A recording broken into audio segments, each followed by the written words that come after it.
4 വയസ്സുകാരി കല്യാണിയെ പുഴയിൽ എറിഞ്ഞ് കൊലപ്പെടുത്തിയത് ഭർത്തൃ വീട്ടുകാർ വേദനിക്കാൻ എന്ന മാതാവ് സന്ധ്യ.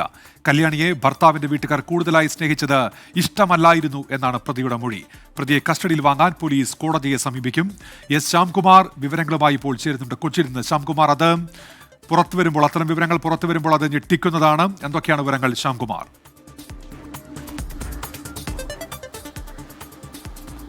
ഉന്മേഷ, ഈ കഴിഞ്ഞ ദിവസം, അതായത് ഇന്നലെ രാത്രി SP-യുടെ നേതൃത്വത്തിൽ ഈ കേസിലെ പ്രതി സന്ധ്യയെ ചോദ്യം ചെയ്യുമ്പോഴാണ് എന്താണ് കൊലപാതകത്തിൻ്റെ കാരണം എന്ന് തിരക്കിയപ്പോഴാണ് ഭർത്തൃ വീട്ടുകാർക്ക് വേദനിക്കണമെങ്കിൽ മകളില്ലാതാകണം. കാരണം ആ വീട്ടിൽ ആണുങ്ങൾ മാത്രമാണ് കൂടുതലായിട്ടുള്ളത്.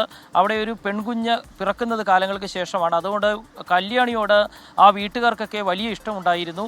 ആ ഇഷ്ടം പ്രത്യേകിച്ച് സുഭാഷിൻ്റെ, ഈ സന്ധ്യയുടെ ഭർത്താവിൻ്റെ മാതാവിനും മറ്റ് സഹോദരങ്ങൾക്കും അവരുടെ ബന്ധുക്കൾക്കും ഒക്കെ ആ കുട്ടിയോടുള്ള ഇഷ്ടം തനിക്കിഷ്ടമല്ലായിരുന്നു. ആ ഒരൊറ്റ കാരണമാണ് സ്വന്തം കുഞ്ഞിനെ നിഷ്ഠൂരമായി കൊലപ്പെടുത്താൻ ഇടയാക്കിയതെന്നുള്ള ഒരു മൊഴിയാണ് ഈ സന്ധ്യ പോലീസിന് നൽകിയത്. ഈ പോലീസ് ഉദ്യോഗസ്ഥർ പോലും അത് കേട്ട് വലിയ രീതിയിൽ ഞെട്ടിയിട്ടുണ്ട് എന്നാണ് അവർ തന്നെ നമ്മളോട് പറയുന്നത്. എങ്ങനെ ഇത് ചെയ്യാൻ സാധിച്ചു എന്ന് ചോദിച്ചപ്പോൾ അത് ചെയ്യുമ്പോൾ ആ കുടുംബത്തിന് വേദനിക്കുമല്ലോ, അതാണ് താൻ ആഗ്രഹിച്ചത് എന്നും അവർ പറയുന്നുണ്ട്. ഏതായാലും ഈ കേസുമായി ബന്ധപ്പെട്ട പ്രതിയെ അടുത്ത ദിവസം കസ്റ്റഡിയിൽ വാങ്ങാൻ കോടതിയെ സമീപിക്കാനാണ് പോലീസിൻ്റെ തീരുമാനം. സംഭവ സ്ഥലത്തെത്തിച്ച് തെളിവെടുപ്പ് നടത്തണം. ഈ കേസുമായി ബന്ധപ്പെട്ടുള്ള കൂടുതൽ മൊഴികൾ ഉൾപ്പെടെ രേഖപ്പെടുത്തണം. ഏതായാലും നിലവിൽ കസ്റ്റഡിയിലുള്ളപ്പോഴും ജുഡീഷ്യൽ കസ്റ്റഡിയിൽ കഴിയുമ്പോഴും ഒന്നും സന്ധ്യയ്ക്ക് യാതൊരുവിധ അനുകമ്പയോ സന്ധ്യയ്ക്ക് യാതൊരുവിധ കുറ്റബോധമോ പശ്ചാത്താപമോ ഒന്നുമില്ല എന്നുള്ളതാണ് നമ്മൾ ഇന്ന് ജയിലിൽ ഉൾപ്പെടെ തിരക്കിയപ്പോൾ അറിയാൻ സാധിക്കുന്നത്. ഉന്മേഷ്, ഇപ്പോൾ ശ്യാംകുമാർ, എന്തൊക്കെ കാര്യങ്ങൾ കൂടി ഇനിയും അന്വേഷണ സംഘത്തിന് വ്യക്തത വരുത്താനുണ്ട്? നേരത്തെ ഈ ബന്ധുക്കളുടെ അടക്കം മൊഴി ഉണ്ടായിരുന്നുവല്ലോ. ഈ മാനസിക പ്രശ്നങ്ങൾ എന്നതുൾപ്പെടെയൊക്കെ ഇടയ്ക്ക് ചർച്ചയായി വന്നതാണല്ലോ. ഇനി പോലീസിന്, അന്വേഷണ സംഘത്തിന് എന്തൊക്കെ കാര്യങ്ങളിൽ വ്യക്തത വരുത്താനുണ്ട്, ശ്യാംകുമാർ?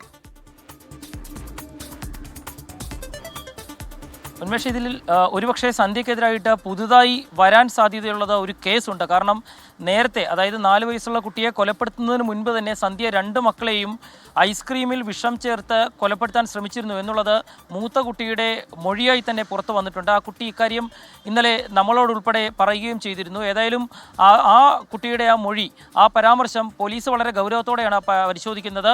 ഇന്ന് സന്ധ്യയുടെ ഭർത്താവിൻ്റെയും ബന്ധുക്കളുടെയും ഉൾപ്പെടെ മൊഴി പോലീസ് രേഖപ്പെടുത്തി കഴിഞ്ഞു.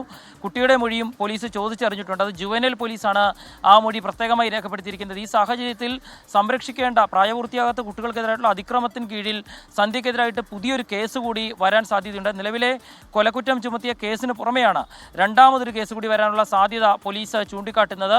ഇനി സന്ധ്യയെ സംഭവ സ്ഥലത്തെത്തിച്ച് തെളിവ് ശേഖരിക്കുക എന്നുള്ളൊരു നടപടിയുണ്ട്. ചോദ്യം ചെയ്യലിലൊക്കെ ആദ്യ ദിവസങ്ങളിൽ സന്ധ്യ പോലീസിനെ പോലും വട്ടം ചുറ്റിക്കുന്ന രീതിയിലായിരുന്നു മൊഴി നൽകുകയും ആ കുട്ടിയെ കാണാതായപ്പോൾ തെറ്റായ വിവരങ്ങൾ പോലീസിന് നൽകുകയും ചെയ്തത്. ഏതായാലും ആ കുഞ്ഞിനെ കൊലപ്പെടുത്തിയ സ്ഥലത്തെത്തിച്ച് സന്ധ്യയുടെ തെളിവെടുപ്പ് പൂർത്തിയാക്കേണ്ടതുണ്ട്.